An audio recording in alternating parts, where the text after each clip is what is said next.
धर्म के खिलाफ प्रचार ग्रंथ बांटते हुए बाबा रामपाल के करीब 22 अनुयायियों को पुलिस ने गिरफ्तार कर लिया है। ये सभी अनुयायी अलीगढ़ के अलग अलग मोहल्ले में जाकर निःशुल्क एक प्रचार पुस्तिका ए जान खतरा और अंधश्रद्धा भक्ति बांट रहे थे। इस पुस्तक में हिंदू देवी देवताओं के खिलाफ आपत्तिजनक बातें लिखी हुई थी। थाना दहली गेट के क्षेत्र में इस तरह की पुस्तकों को बांटने की जानकारी जब हिंदूवादी संगठनों को मिली तो संगठन के कार्यकर्ता वहाँ पहुँच गए और 22 अनुयायी को मय प्रचार पुस्तिका के पकड़ लिया और पुलिस के हवाले। अलीगढ़ के दहली गेट थाने से खबर आ रही है कि संत रामपाल जी महाराज द्वारा लिखित धार्मिक पुस्तकों का वितरण करने वाले उनके करीब 22 अनुयायी को गिरफ्तार कर लिया है। अब बताया जाता है कि इस किताब में हिंदू धर्म के देवी देवताओं के बारे में गलत लिखा है। जब ये जानकारी हिंदू संगठन के कार्यकर्ताओं को मिली तब पुलिस द्वारा इसका प्रचार रोका गया और अनुयायी को पुलिस के हवाले किया गया। साथियों, संत रामपाल जी महाराज द्वारा लिखित पुस्तक किताबों का विरोध जो है वो थमने का नाम नहीं ले रहा है। कम से कम 28 साल से ये विरोध चल रहा है। कई बार इन किताबों का मामला सुप्रीम कोर्ट तक पहुंच गया है, लेकिन जज द्वारा इन किताबों का अध्ययन किया तो संत रामपाल जी महाराज तथा उनके अनुयायी को क्लीन चिट दी गई। फिर भी बेकार में कुछ अज्ञानी लोग इसका विरोध कर रहे हैं, जबकि किताब में लिखी सारी की सारी बातें सनातन धर्म के पवित्र ग्रंथों से ही ली गई है। संत रामपाल जी महाराज द्वारा लिखित पुस्तक के विरोध का ये कोई पहला मामला नहीं है। ऐसे मामले हर रोज सामने आते हैं और कोर्ट द्वारा संत रामपाल जी महाराज जी के पुस्तकों को सही ठहराया जाता है और अनुयायी को छोड़ दिया जाता है। अनुयायी है जो कि सनातन धर्म के विरुद्ध प्रचार कर रहे थे, ग्रंथ वितरित कर रहे थे और पत्रक वितरित कर रहे थे। एक इनकी पुस्तक है ये अंध श्रद्धा भक्ति खतरा ए जान, जिसमें कि प्रश्न नंबर 18 पर है। इस शिवलिंग पर प्रकाश डालते हुए मुझे अत्यंत दुख व शर्म का एहसास हो रहा है, परंतु अंधविश्वास को समाप्त करने के लिए प्रकाश डालना अनिवार्य तथा मजबूरी है। शिवलिंग शिव जी की पेशाब इंद्री के क्षेत्र में देखने से स्पष्ट होता है कि शिव का लिंग प्राइवेट पार्ट स्त्री की लिंगी पेशाब इंद्री योनि में प्रविष्ट है। इसकी पूजा हिंदू श्रद्धालु कर रहे हैं। अरे भाई साहब, संत रामपाल जी महाराज सनातन धर्म का गलत प्रचार नहीं कर रहे हैं। संत रामपाल जी महाराज जो शास्त्रों के आधार पर आध्यात्मिक ज्ञान सरल करके बता रहे हैं, जिससे भक्तों की सारी आध्यात्मिक शंकाएं दूर हो रही है। और आपको जो ये शिवलिंग के बारे में आपत्ति है, ये तो सारी बातें हमारे शास्त्रों में और खास करके महाशिव पुराण में लिखी है। साथियों, शिव महापुराण में इस शिवलिंग की उत्पत्ति के बारे में लिखा है, जो आपको आगे देखने को मिलेगा। इस भाई को अपने शास्त्रों के ज्ञान की जानकारी नहीं है, जिसके कारण संत रामपाल जी महाराज जी द्वारा लिखित पुस्तक को ये गलत बता रहे हैं। सनातन धर्म पर ये लोग प्रतिकूल प्रवृत्ति कर रहे हैं और ये ग्रंथ वितरित कर रहे हैं फ्री में। और जिन लोगों को धर्म का ज्ञान नहीं है वो इनकी बातों में आकर बैठ जाते हैं। इसी तरह से बाबाओं का के अनुयायी जो है बढ़ जाते हैं। तो किस तरह कार्रवाई की मांग की है? अब हम तो ये धर्म विरुद्ध हमारे काम कर रहे हैं। हमारी धार्मिक भावनाओं का आस हुआ है, उसी के अनुरूप तहरीर दी है। अब प्रशासन जो कार्रवाई करेगा उससे। क्या मानते किस तरह कार्रवाई होनी चाहिए? जब हमारे धर्म विरुद्ध ये लोग कार्य कर रहे हैं तो निश्चित धर्म विरोधी श्रेणी में आता है और कड़ी से कड़ी कार्रवाई होनी चाहिए इन सबके विरुद्ध। आपने सही कहा, जिसको अपने धर्म का ज्ञान नहीं होता है वो लोग बाबाओं के चक्कर में आते हैं, लेकिन जिन लोगों को शास्त्रों का ज्ञान होता है वो लोग तत्वदर्शी संत की शरण में जाकर अपना कल्याण कराते हैं। और बाबाओं को छोड़कर अब करोड़ों लोग संत रामपाल जी महाराज जी की शरण ग्रहण कर रहे हैं। संत रामपाल जी महाराज जी के शिष्य कोई भी काम धर्म के विरोध में नहीं करते हैं। एक धार्मिक इंसान को जो क्रिया करनी चाहिए वो सारी बातें आज आपको संत रामपाल जी महाराज जी के अनुयायियों में देखने को मिलती है। धर्म के स्वरूप को तो आप जैसे लोगों ने बिगाड़ रखा है, जिससे धर्म एक मजाक बन गया है। और आप जो ये कड़क कार्रवाई की मांग कर रहे हैं, तो ये कोई आतंकवादी नहीं है, ये सिर्फ अपने गुरुदेव द्वारा लिखित पुस्तक का प्रचार कर रहे हैं, जो कि सभी शास्त्रों से प्रमाणित ज्ञान इसमें लिखा है। और ये सब अनुयायी ये सारी बातें जानते हैं कि ऐसे समय में कैसे निपटाया जाता है। उन्हें कोई डर नहीं है, क्योंकि संत रामपाल जी महाराज जी का मार्ग सच्चाई का मार्ग है। किस तरह के लोग पकड़े गए, क्या किस तरह की भ्रांतियां फैला रहे थे, क्या है? ये हिंदू धर्म को भटकाने की कोशिश की जा रही है। ये कुल बाबा रामपाल हैं, इनका पूरा एक गैंग सक्रिय है। ये हर जिले में एक ग्रुप के हिसाब से हर मोहल्ले वाइज ये अपने 5-5, 6 लोग बाहर के जनपदों से बुलाकर अपना प्रचार प्रसार हिंदू धर्म के बारे में उल्टी बातें, हमारे देवी देवताओं के बारे में उल्टी बातें कर रहे हैं। उसके खिलाफ हमारे हिंदूवादी संगठनों ने FIR दर्ज कराई है। बाकी देखते हैं क्या कार्रवाई। अरे भाई, ये कोई गैंग नहीं है, सत्य मार्ग की आंधी है, और ये आंधी पूरे विश्व में फैल रही है। ये एक आध्यात्मिक क्रांति है जो सभी भक्त समाज को एक नई दिशा प्रदान कर रही है। ये आंधी सत्य ज्ञान की, नम्रता की, बंधु भाव की, देश प्रेम की, सुख सागर की, मान सम्मान की, इसे अब कोई नहीं रोक सकता।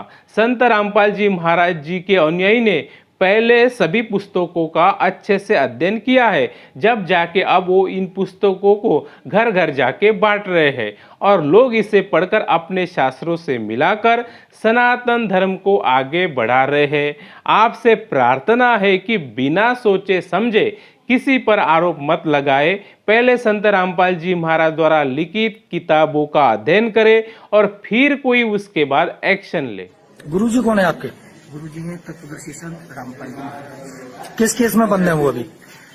उन पर सर बहुत सारी धारा लगी। 376 का मुकदमा भी उनके ऊपर चल रहा है। 376 में तो जेल में है वो। नहीं सर, 376 का नहीं है। 376 का नहीं। ये हाल है मेरे देश के मीडिया का। संत रामपाल जी महाराज जी के ऊपर 376 का केस बता रहा है। इन नालायक मीडिया वालों ने अपने आका के दबाव में आकर संत रामपाल जी महाराज जी के बारे में बहुत गलत प्रचार किया, लेकिन संत रामपाल जी महाराज जी का ये नालायक मीडिया वाले कुछ भी नहीं बिगाड़ सके। अरे महाशय, पहले आप पूरी जानकारी रख के फालतू किसी के बारे में गलत धाराएं बताकर लोगों को क्यों भ्रमित कर रहे हो? आप ही बताइए कि किस जिले के किस थाने में संत रामपाल जी महाराज जी के ऊपर 376 का केस लगा है? अकल के अंधों, संत रामपाल जी महाराज जी पर शुरू से ही 376 का केस नहीं है, और अभी तक 8 केसों में संत रामपाल जी महाराज जी बाइज्जत बरी हो चुके हैं। पुस्तक सेवा का छोटा सा मामला, और उसे ये अज्ञानी लोग इतना खींच रहे हैं कि जैसे किसी आतंकवादी को इन्होंने पकड़ रखा है। यही ताकत अगर अपने सनातन धर्म में चल रही बुराई के खिलाफ आवाज उठाने में आप लोग लगा देते, तो शायद देश का कुछ भला हो जाता। इसमें शिवलिंग को आप, शिवलिंग के बारे में इतने आप शब्द बोले गए हैं, आप कैसे इसका निवारण करेंगे कि ये बातें सत्य हैं? अभी सर मैंने देखा दिया है, जो शिवलिंग की जो आप उसको मैंने अभी नहीं पढ़ा है, मैंने देखा है। और लेकिन जो भी किताबें हैं, उस किताबों में एक प्रश्न नंबर पे और फिर एक ग्रंथ में उसका नामांकन किया गया है। और किसी भी व्यक्ति को धार्मिक भावना और ठेस पहुंचाने का हमारा कोई उद्देश्य नहीं है। फिर भी अगर किसी का उद्देश्य, अगर किसी की भावना को ठेस लगती है, उसके लिए हम क्षमा प्रार्थी हैं। लेकिन हमारे अब इस पत्रकार का सवाल है कि शिवलिंग के बारे में ये जो अंधश्रद्धा खतरा नामक किताब में जो अपशब्द लिखे हैं, इसका निवारण कैसे करेंगे? अरे भाई, जरूर करेंगे। इसका निवारण भी इसी किताब में प्रमाण सहित किया गया है। जब कोई इतनी बड़ी बात किताब में लिख रहा है तो बिना प्रमाण के तो नहीं लिखेगा ना। सभी बातें उस किताब में प्रमाण के साथ लिखी है, लेकिन आप जब उसे पढ़ोगे तब तो समझ में आएगा। लेकिन आप जैसे मीडिया वालों को TRP बढ़ानी है, खबरों को मसालेदार बनाना है और जनता को सच्चाई से दूर रखना है। साथियों, चलो अब इस शिवलिंग आखिर क्या चीज है? क्या ये बात सच है कि शिवलिंग शंकर जी का प्राइवेट पार्ट है कि है या आकृति है या और कुछ है, ये भी समझते हैं। साल भर के पहले इस किताब तथा शिवलिंग का मामला सामने आया था, जिसके बारे में संत रामपाल जी महाराज जी की तरफ से ये बयान दिया गया। प्रमाण दिखाएंगे कि शिवलिंग भगवान शिव का गुप्तांग ही है और ये प्रमाण देख करके आप हैरान रह जाएंगे। देखिए शिव महापुराण कोटि रुद्र संहिता अध्याय 12 से संत रामपाल जी महाराज ने क्या प्रमाण दिखाया है। देखिए। श्री शिव महापुराण विद्यावारिधि पंडित ज्वाला प्रसाद जी मिश्र कृत हिंदी टीका सहित खेमराज श्री कृष्णदास प्रकाशन मुंबई। आप व्यास जी के प्रसाद से सब वस्तु को जानते हैं, आपको कुछ अज्ञात नहीं है। इस कारण हम आपसे पूछते हैं, संसार में उन लिंगों की पूजा होती है जो आपने पहले बताए, सो उसका कारण वही है, क्या और कोई इसका कारण है? हे सूत जी, लोक में शिव की प्रिया पार्वती जो बाण रूपा कही है, सो इसका क्या कारण है? आपने जैसा सुना है वैसा कहो। सूत जी बोले, हे ब्राह्मणों, हे श्रेष्ठ ऋषियों, मैंने व्यास जी से जो कल्प भेद की कथा सुनी है उसी को आज तुमसे कहता हूँ, सो सुनो। पहले दारुवन में ब्राह्मणों का जो वृतांत हुआ सो अब अच्छी प्रकार सुनो, जैसे मैंने सुना है वैसा कहता हूँ। है ऋषिस्तम, जहाँ दारू नामक श्रेष्ठ वन है, तहाँ नित्य शिव के ध्यान में तत्पर हुए शिव भगत ऋषिगण रहते थे। वे मुनीश्वर तीनों लोकों में निरंतर शिव जी का पूजन करते तथा अनेक प्रकार के स्तोत्रों से स्तुति करते थे। वे शिव जी के ध्यान में परायण शैव द्विज ऋषिगण समाधियों को लेके निमित्त कभी दारुवन में आए। इस अंतर में साक्षात नीलोहित शंकर विकट रूप धारण करके उनकी परीक्षा के निमित्त प्राप्त हुए। साक्षात दिगंबर अति तेजस्वी विभूति भूषण से शोभायमान कामियों के समान चेष्टा को किए, हाथ में ज्योतिर्लिंग को धारण किए। स्वयं भक्तों से प्रसन्न हुए शिवजी मन से उन वनवासी मुनियों की भलाई करने को प्रसन्नता से उस वन में प्राप्त हुए। उनको देखकर ऋषि पत्नी परम त्रास को प्राप्त हो व्याकुल हुए तथा कोई विस्मित हो वहां आई तथा कोई हाथ पकड़ के परस्पर आलिंगन करने लगी। इस प्रकार वे स्त्रियां परस्पर आलिंगन करने से अति प्रसन्न हुई। इसी अवसर में वे श्रेष्ठ ऋषि भी आ गए। उनके विरुद्ध रूप को देखकर वे दुखी तथा क्रोध से व्याकुल हुए। उस समय दुखित हुए शिव जी माया से मोहित हो वे ऋषि आपस में बोले कि यह कौन है, यह कौन है, इस प्रकार कहने लगे। जिस समय वह अवधूत दिगंबर कुछ न बोले तो वे परम ऋषि उन भयंकर पुरुष से कहने लगे, तुम वेद मार्ग को लोप करने वाले विरुद्ध कार्य को करते हो, इस कारण तुम्हारा यह लिंग भूमि पर गिर पड़े। सूत जी बोले, ऐसा उन ऋषियों के कहने पर उन अद्भुत रूपधारी शिव का वह लिंग उसी क्षण गिर पड़ा और वह लिंग आगे स्थित हुआ अग्नि के समान जलने लगा और जहाँ जहाँ वह जाता तहाँ तहाँ जलता था। वह लिंग पाताल में स्वर्ग लोक में भी उसी प्रकार प्रज्वलित हो भ्रमण करने लगा, कहीं पर भी स्थिर न हुआ। संपूर्ण लोक व्याकुल हुए तथा वे ऋषि दुखित हुए। कोई देवता तथा ऋषि कल्याण को नहीं प्राप्त हुए।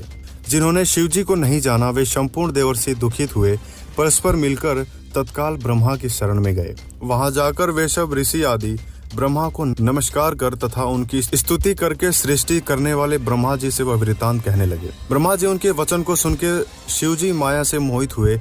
ऋषि श्रेष्ठों को जानकर शिवजी को प्रणाम कर उनसे बोले। ब्रह्मा जी बोले, हे ब्राह्मणों, जानने वाले भी आप लोग ऐसे निंदित काम को करते हैं। यदि बिना जानने वाले ऐसा करें तो कोई कहने की बात नहीं है। इस प्रकार शिव देव से विरोध करके कौन पुरुष अपनी कुशलता चाहता है? जो मनुष्य मध्याह्न समय में प्राप्त हुए अध्यांगत का सत्कार नहीं करता है तो वह अतिथि उसके पुण्य को लेकर तथा उसे अपने पापों को देकर लौट जाता है।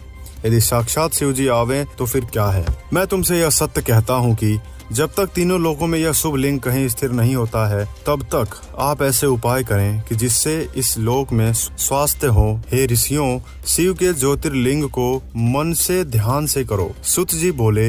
इस प्रकार कहे हुए ये ऋषि ब्रह्मा जी से बोले, हे ब्राह्मण, अब हमको क्या करना उचित है, सो आप आज्ञा करो। उन मुनीश्वरों के ऐसा कहने पर वह सब लोकों के पितामह ब्रह्मा जी उस समय उन ऋषियों से स्वयं बोले। ब्रह्मा जी बोले, हे देवताओं, देवी पार्वती की आराधना करके पश्चात शिव जी की प्रार्थना करो। यदि पार्वती साक्षात योनि रूपा हो जाए तो ज्योतिर्लिंग स्थिरता को प्राप्त हो। है ऋषिस्तम, मैं उस विधि को उस समय कहता हूँ, आप सब सुने और इसी विधि को करो।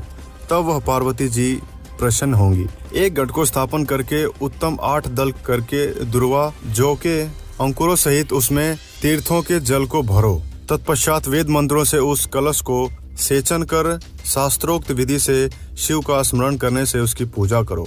शतरुद्रीय मंत्रों से उस कलश के जल से उस लिंग को स्नान कराए। उक्त मंत्रों से मार्जन करके शांति को प्राप्त हो। फिर योनि रूप वाली गिरिजा तथा बाण को स्थापन कर वहां उसी लिंग का स्थापन और मार्जन करो और सुगंध तथा चंदनों से पुष्प धूल दीप नैवेद्य आदि पूजा से परमेश्वर शिव को संतुष्ट करो। प्रणाम तथा पुण्य स्तुतियों से बाजे गानों से धूम कर मंगलाचरण करो। तत्पश्चात जय का उच्चारण कर यह प्रार्थना करो कि हे देवेश, हे संसार को प्रसन्न करने वाले, आप प्रसन्न हो। आप संसार के कर्ता हैं तथा पालन करने वाले हैं। आप ही अविनाशी हैं, संहार करने वाले हैं। हे महेश्वर, आप संसार के आदि हैं तथा जगत के उत्पन्न करने वाले, संसार के अंतर्यामी हैं। आप शांत हो तथा संपूर्ण लोकों को पालन करो। इस विधि के करने पर निसंदेह स्वास्थ्य होगा। तीनों लोकों में विकार यानी उत्पात न होगा किंतु सुख होगा। सुत जी बोले, ऐसा सुनकर वे देवता तथा ऋषि ब्रह्मा जी को प्रणाम करके सब लोकों के सुख की इच्छा से उन शिवजी की शरण को प्राप्त हुए। उस समय परम भक्ति से पूजित और सत्कार किए हुए शिवजी अति प्रसन्न होकर उन ऋषियों से बोले। महादेव जी बोले, हे संपूर्ण देवताओं, हे ऋषियों, आप सब मेरे वचन को आदर से सुनो। यदि मेरा ज्योतिर्लिंग योनि रूप में धारण किया जाए तो सुख होगा। बिना पार्वती के और कोई मेरे ज्योतिर्लिंग को धारण करने को समर्थ नहीं है। उन देवी पार्वती जी से धारण किया हुआ मेरा लिंग शीघ्र ही शांति को प्राप्त होगा। सुत जी बोले, हे मुनीश्वरों, यह सुनकर देवता तथा ऋषियों ने ब्रह्मा जी को ग्रहण कर उस समय पार्वती जी की प्रार्थना की। पार्वती जी तथा शिव जी को प्रसन्न करके पूर्वोक्त विधि के अनुसार श्रेष्ठ ज्योतिर्लिंग की स्थापना की। मंत्रों से कही हुई विधि के अनुसार देवता तथा ऋषियों ने अपने धर्म के हेतु पार्वती तथा शिवजी को प्रसन्न किया। ब्रह्मा, विष्णु तथा सब देवर्षि, त्रिलोकों के चर अचर सहित सबों ने शिवजी की विशेष पूजा की। उस समय शिवजी प्रसन्न हुए और जगत की माता पार्वती जी संतुष्ट हुई और उन्होंने उस रूप से उस लिंग को धारण किया। उस योनि रूप पार्वती में लिंग के स्थापित होने पर उस समय बड़ा आनंद होने लगा। हे द्विजो, वह ज्योतिर्लिंग तीनों लोगों में प्रसिद्ध हो गया। वे पार्वती तथा शिवजी प्रतिमा हाट के नाम से प्रसिद्ध हुई।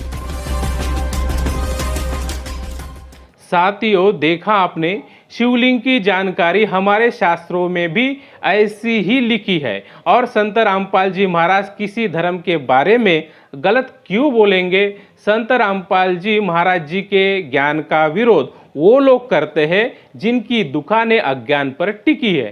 संत रामपाल जी महाराज सभी विश्व के लोगों को शास्त्र अनुकूल भक्ति बता रहे हैं, जिससे अज्ञानी धर्म गुरुओं को टेंशन हो रही है। संत रामपाल जी महाराज एक सच्चे संत होने के कारण निरंतर अपना काम वो किसी भी हालात में बिना रुके बिना थके कर रहे हैं और करते रहेंगे। आप जैसे कितने भी संगठन आए, अब संत रामपाल जी महाराज जी के तत्व ज्ञान को वो रोकना तथा गलत साबित करने में असमर्थ ही रहेंगे। साथियों, आज की वीडियो में बस इतना ही। अगर आपको वीडियो अच्छी लगे तो इसे लाइक करें, शेयर करें और आपके कुछ विचार हो तो उसे कमेंट सेक्शन में ज़रूर लिखें। और हाँ, अभी तक आपने हमारे चैनल को सब्सक्राइब नहीं किया है तो चैनल को सब्सक्राइब ज़रूर करें। फिर मिलते हैं और एक नए विचार मंथन के साथ। धन्यवाद।